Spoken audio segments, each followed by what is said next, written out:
Studio are a local band. You may have heard of them. The Script. Hey, what a band! Local band. He's just overloaded it.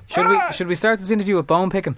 Come on, go over it. Because Mark has a bone to pick with Jim. I have a bone to pick Off with Jim. you go. The man who's so good has to be named twice. Hey. Roxette, he called us. What did he say? He said Hall of Fame was like Roxette. Oh, I didn't say Roxette. I said, what's the You one? did, Jim. How did I get you? No, he said Roxette and then he said Cutting Crew. It just died in your arms. no. Oh no, that was Will.i.am, was it? We met him. Oh, no. No, he's getting you confused with U2 then. No, he does. Because I said when Beautiful Day came out, I said Beautiful Day sounded like Sun Always Shines on TV. Yeah, now he does this with every Oh, song. it is. Touch me, take me to that other place. It does, doesn't teach it? me. It does, It's the same 'cause melody, yeah. So I hear sounded like now when I hear it sounds like The Script. Of course, featuring Will.i.am. But when you only first one heard it, year. what did you think it sounded like? He does sound like Roxette. Which song? Which Roxette song? It must have been Love. Yeah, Yeah. Sorry. But it is over. It now. must have been Love. I can't remember now what I thought it was. Ah. It was. No. How can I get you alone? Who sings that? It's the script. So I'm not sure. But at the Hang on, time... I did hear you singing. I'm turning my chair around the other way. Oh.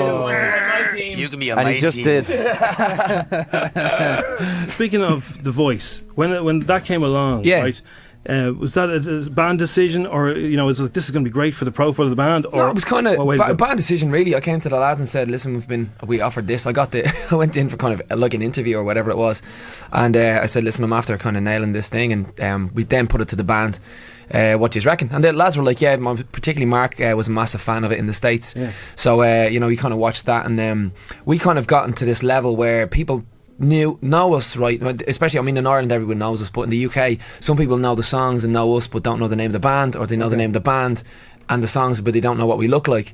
So it was like, it was a really good idea for us to kind of step it up again, now with the third album coming out as well. Just try and raise the profile a little bit, but also do it in a way that we actually know I can do. If I was on Top Gear or something, I wouldn't be, do you know what I mean, talking about cars? I don't even have a car. You can't drive. I can't. Isn't that the new drug program, Top Gear? Yeah, he doesn't drive. Dale New Dancer. drug program, Top Gear. So, you've no flash card to be in a band with? I've no flash car. Have you? I don't even have a driver's license. Glenn? I do drive. I have a He's driver's the only one with license. a driver's I'm the man. license. I'm the driver. And you got a free car. You got a nice car? No, I paid for it now. Pay for it. what you need to say is, I drive neither car nor golf ball. Yeah.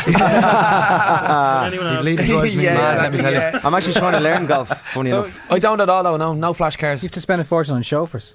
Taxis. Taxis, yeah. I prefer a couch. I prefer couches.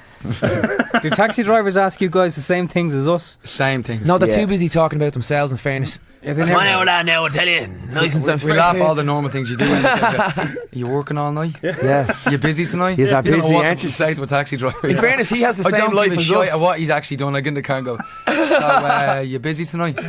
And the same questions roll out. So have you The been best on one, long? the best one I ever had in a taxi was, he knew who he was, and he said, "You're your man off the radio," and he had a look around and he goes, "You don't look anything like yourself, son. You look nothing like yourself." How can I not look like myself? I had a classic up That's in brilliant. Spar up on James Street. Hadn't gone back in years, and you go back and there's a girl come up and said, are you your man, the script? And I'm like, no. You f***ing are. And I'm like, I'm not. You f***ing are. Alright, I am. No, you f***ing are. In the same sentence. I'm like, alright, I am. No, you're not. It's amazing. Brilliant. It's funny you say that, because Colin Farrell, we interviewed him a few weeks ago, and he got the munchies at 3 a.m, and he couldn't go to a Spar because he was afraid someone would take a picture of him and it'd be, here he is in his jammies. So what did he do? He settled on Texaco. He went to Bought a box of Cocoa Pops, Oh my God. and He was that's all he could stretch to. he was sort of cruising around Dunleary looking for a box of Cocoa Pops at 3 o'clock in the morning. Yeah, sure he What was he doing? What was he doing to lead him up to that point where he needed Cocoa Pops at 3 in the Well, he morning? doesn't drink. He's off all that. off everything. So Cocoa Pops. Cocoa Pops is what it's all about. They even turn That's the what milk all the new chocolate, you know. kids. Oh, right. Is that secret code for something I don't even know about, or what? Drinking the chocolate milk is I'll tell you exciting. now, as I'll it tell gets you- now. That's the sugar rush. That's rock and roll. Glucose. Oh man, that's hilarious. So when you did join The Voice, the albums did go back into the charts and stuff. you know, it did have a was shot in the arm, crazy. wasn't It had an impact. Oddly enough, for a show like that, it had an impact on sales while the show was on, but it didn't have a huge impact on the band's career in a sense. When we look at it all, it did a decent amount of help to get the profile up a bit, but not a huge amount. It's when we focus the album. When the album starts coming out, is when people really do start taking notice and start coming in that way. So it is a lot more opportunity from there and then. And you start to get like the bigger TVs as well. You start to, like, when the profile goes up, you start to get like the likes of the Jonathan Rosses and things like that. Yeah. And that's kind of why we did it. It was just to bring it up. And also, you know, there was 4 people on that panel, and there's nobody, I haven't seen anyway, that's actually in a band on any of the panels on any of the shows. That's true. So I actually felt it was really, if it wasn't us, I mean, even, I don't know if they do it or not, but even like Kelly from Stereophonics or somebody who's out there in a band and can, you know, because Will's in a group, but it does not, you know, there's nobody in a band. So that's why I felt it was important for us to do. And the byproduct of it was, obviously, we enjoyed a bit of a sales increase, but that's what you do. Is 14 million people watching it every week. I thought when you said bigger TV, you meant you have enough wage now to buy a 60-inch. Yeah, exactly. To buy all the Cocoa Pops I want at 3 in the morning. If you're ordering sandwiches or dinner or something, does Danny look down the line like he does in The Voice to see what you guys are doing first before he looks at all the time? Yeah, he waits all the time. Every time. What do you have? By the way, it's not good television, right? We were told, the producers were like, look, go in on some of the acts because it's not good television if just one person turns around. Right. So I was genuinely like, are you going to go in? Because if Will was like, I am going to, then I actually just wanted to go in and mix it up, like change it up. Because obviously they were singing Will's song. I'm like, are you going to go? Are you going to go? Because if you're going to go, then I'll go in and just try and mess it all up. The thing is, that's why I was trying to flip it on his head. If you hear someone that's bad and because their backs to them, and you hear someone that's actually not good, you're trying to get someone else to turn around and get them on the team as well, because it's a game, isn't it? So you're I'm genuinely like, go. And he goes, yeah, if we're both going, and then you circle sucker and leave him around. You let him go in. But everyone's like, can you not make his own bleeding mind up? I'm like, I was trying to make everyone else's mind up. So we've noticed in the past that script songs and drinking go hand in hand. They do. We've got an A+ in drinking. What's the story with the new album? Is it the same? Medals. Pretty much, yeah. We have a song called The Good Old Days, and it's about literally going on a pub crawl. It's such a, I'm not joking, it's a really fun song, but it's about, like, when I was growing up in Dublin, you know, when it's like grown up, still kind of grown up, but you know, it was that whole thing of like when the bar's finished and the club's finished and you're like, where we go, you're always going back to some free gaff, you're always going back to somebody has a gaff where there's a guitar or there's a tambourine, and anyone ends up kind of tapping the cups and all at like whatever 3-4 in the morning. And I remember even around Ballantyre you'd have our lads, you know, standing up and she's about to sing, shh, and then someone would sing something, and you know, they'd just see passion at that hour in the morning. We just wanted to write a song literally just about that, about all the kind of times we were growing up. It's really cool. So you did an album last week in the Academy to a very small crowd. I presume you played lots of new stuff to the fans, did you? We played 5 new songs, because you just end up with a proper dead spot if you start playing all the songs that they didn't know, you know. But we what we done before we did the show, we put a sampler of the album up with just like a verse, bridge, chorus of each song, so everybody can get a little taste of it. So when we went out and played last week, they knew, surprisingly knew all the new songs, which was brilliant. You know, it was great fun. Singing along and everything was great. I always think, you know, illegal downloading's alive and well. The whole front row, they knew every lyric. Really? They were more confident than I was about the lyrics. You know the way, I don't know whether you guys do this, whenever you two have an album coming out, Bono's laptop or the Edge's laptop gets nicked from a car, or they get overheard the hotel. It's a nice way of kind of building up a bit of press. It's good for business. So maybe it's more than that than illegal down. We just leaked them ourselves. It's actually me in a cafe in Temple Bar doing it. So as the fans, because we've noticed when we were giving away tickets for this meet and greet thing, there's loads of them. Anyway, first of all, but there's the level of, they're amazing. The level of the craziness has got the crazy factor's gone out there. We were in this is not a crazy story, but the other day in the airport, we're all just sitting around having just, you know, we don't go into the lounges and stuff, we just buzz around the airport and have a laugh. And we're sitting at a table, and this girl was sitting, and I said to Glenn, you have to be clocked. She's clocked you right behind it, and with that, the girl gets the courage to up and. In fairness, it must be hard. She's on her own as well. She walked up to the band and kind of said, could I get a picture and autograph? Yeah, you guys. So we did all that. We did all the pleasantries. It was all cool. And she didn't kind of know what to do when she was leaving, and she just grabbed Glenn's hand and just kissed his hand. She did. She literally went like this. She went. She goes, she kissed me. You've made it. Well done. And walked off. It was the strangest. And I just looked at the lads. You've to me, you've made it. Well done. And she didn't even shake anybody else's hand. She just kissed his hand. And I didn't wash my hand ever since. I was so. It was just the random things. I was so amazed. Where was she from? Do you know? Where was she from? I don't know. She was English. English girl, lovely girl, but it was really random. I mean, I just wish some women that I'd like to kiss me hand would do that. She was pretty fit, man. That's mild, you know. When they're jumping over your wall or your gaff, that's when.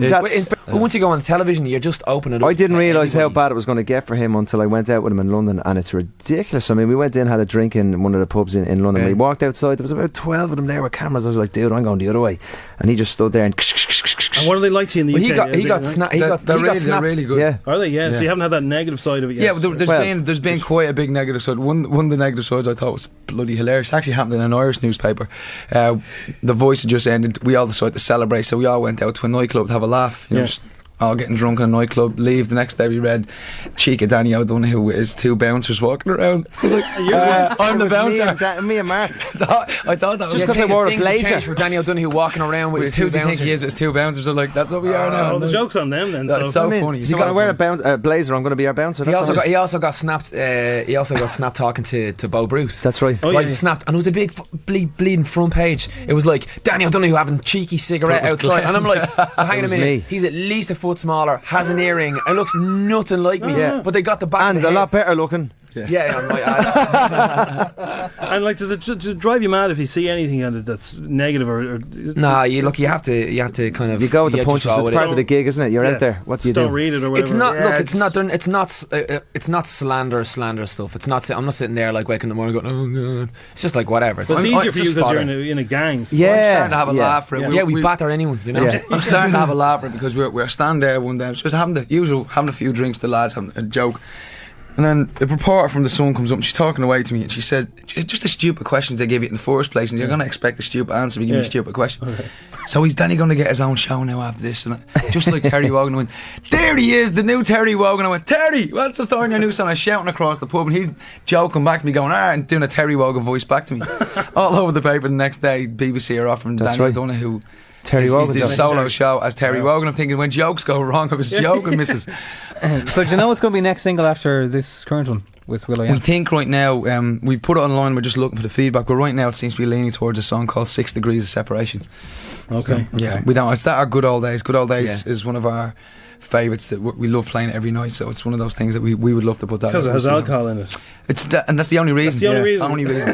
Do you know, actually, you can play that game with Angelina Jolie to most men. She's that gamey, you know that? Yeah. we tried this on air one morning, didn't we? We linked her to about everyone. Well, they had a chart one day of Angelina and Brad and the sort of everybody they've been with. And I've seen that, yeah. You see that chart? It was mad. It is They bizarre. link nearly everybody back to them, yeah. The 6 degrees of devastation. I saw a funny headline, that Womb Raider. Just stuff. Done plenty of that. So, touring. This is Yeah. There's a lot of UK gigs, and then there's a few break days. And Yeah. you're filling them in with Irish days. We what we've done is we haven't kind of told a lot of people that we're coming back to do a lot of the shows in February here. But what we decided to do is do these smaller shows just to show the passion back for music again, and just to see the white of people's eyes, because everyone else over here is expecting us to beat the Aviva out all the time. We had to go completely opposite to that, because people are putting us up there as, you should be in Crow Park next, lads. They just see the stepping stone where we should be. Yeah. We thought we'd break that a little bit and just go back to the start, playing smaller clubs, and just say, well, that's where we started out. We started out in smaller clubs, and it's been brilliant playing the smaller clubs. So it's just We've never been to Cork either before as well, so we kicked it off in Cork. Have you not? Yeah, so we kicked the whole world tour actually up in Cork. Never. Played That's it. amazing. Never played there. And What a reception as well. It was unbelievable. They were loud, man. It was unbelievable, bye. Unbelievable. I love the Strawberry Alarm Clock. Strawberry alarm clock. Yo te quiero.